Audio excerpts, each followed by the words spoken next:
the bittersweet of like this is probably not the right place to be doing it, but if I'm not doing it here, where am I going to do it? Because at the time, damn, do you want to think?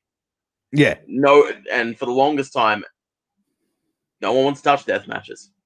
Yeah. So it's got that connotation, doesn't it?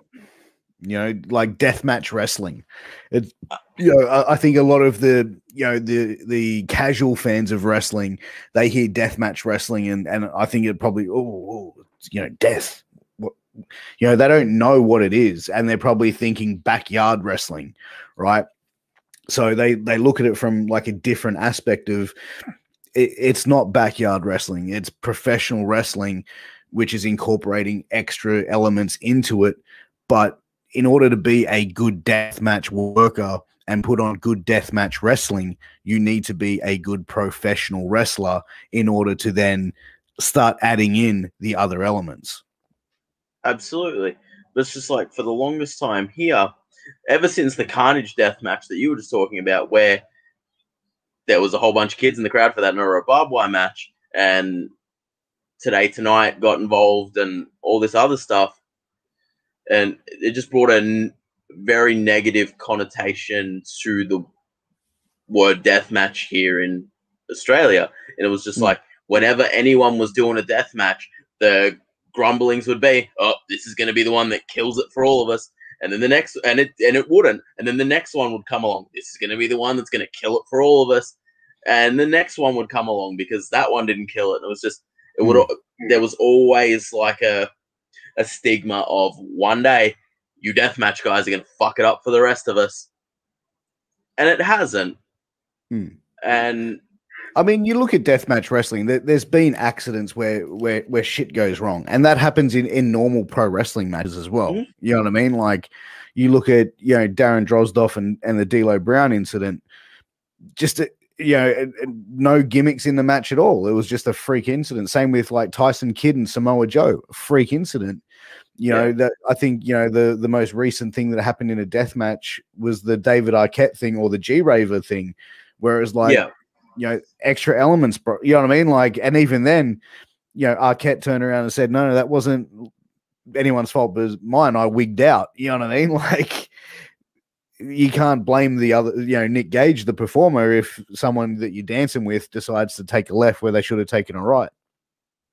That's it. And I've always said, like, most of the time, I'm watching a lot of guys wrestle, and they're taking neck bumps and all this, like, crazy shit. And I'm like, half the shit you guys are doing is more dangerous than the shit I'm doing. I'm flat backing through barbed wire boards, and you're taking, like, bumps on your head. It's like, yeah, cool, I'm getting cut up, and it hurts. And it probably hurts in the immediate. It's like, but you're doing some serious fucking spinal damage, man. 100%, dude. And it's, you know, like I said, it's there's good wrestling and there's bad wrestling, dude. And for me, you even see some of the stuff like on NXT where I've seen some people take some questionable bumps where I'm just like, who the fuck, like, that's like the, you know what I mean? Like, why are you not dead? But I'm like, at that level, like, what the fuck? There's no one sitting there going, hey, you don't fucking do fucking diving springboards bouncing off your fucking back onto the fucking side of the eight.